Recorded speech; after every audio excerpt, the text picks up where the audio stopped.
Ce samedi, le Premier ministre Amadou Ouriba, accompagné de la ministre du Commerce, de l'Industrie et des petites et moyennes entreprises, ainsi que les membres de son cabinet, visite les installations du groupe Siao Guinée.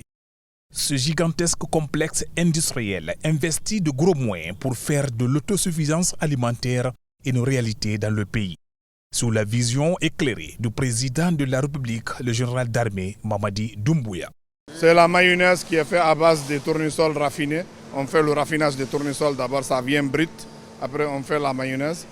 La margarine, c'est quand le raffinage de palme est fait, ça va en margarine aussi, tout est produit sur place, même les emballages. L'oignon, nous sommes dans l'importation.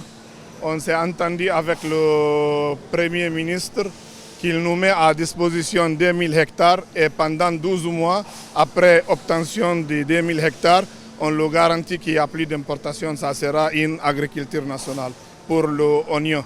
La même chose pour l'huile de palme, il faut 20 000 hectares de plus pour la Sogipa ou pour nous, tout est bon. Et ça devient aussi autosuffisant si on a plus 20 000 hectares, en plus de ce que Sogipa produit déjà aujourd'hui.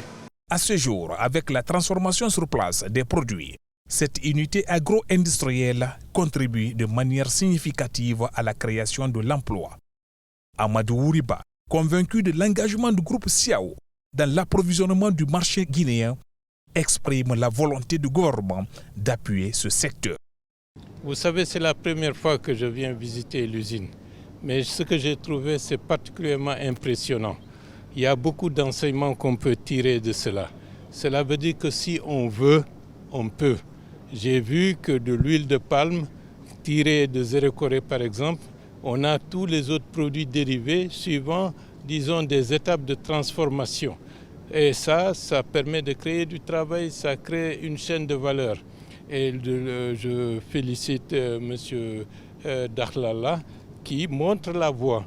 Et de ce point de vue, je pense que beaucoup de nos opérateurs, beaucoup de personnes qui ont les ressources financières devraient s'inspirer de ce modèle. Et donc, il faut mettre le pays au travail pour qu'on puisse produire par nous-mêmes les oignons dont notre économie, dont notre population a besoin. L'État est là pour accompagner les industriels pour que notre économie se renforce, pour qu'il y ait des emplois ici, éliminer toutes les importations que nous pouvons produire ici, et c'est cela qui permettrait de transformer en profondeur l'économie du pays. Avec le ministère de l'Agriculture, on va examiner tout cela pour pousser à ce qu'il y ait du travail dans ce pays. C'est ça que le CNRD attend et c'est ça également que le général d'armée Mamadi Doumbouya souhaite.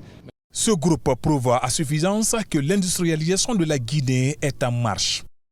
De Kaloum, nous voici à Koya, précisément sur le site de Zakopé, sur le pied du mont Kakouluma, dans la commune urbaine de Manéa. Ici également, le Premier ministre est venu s'imprégner de l'état actuel de cette carrière fermée depuis des lustres. À rappeler que ce site d'environ 10 hectares est une zone réservée de l'État, devant abriter des décharges dans les jours à venir.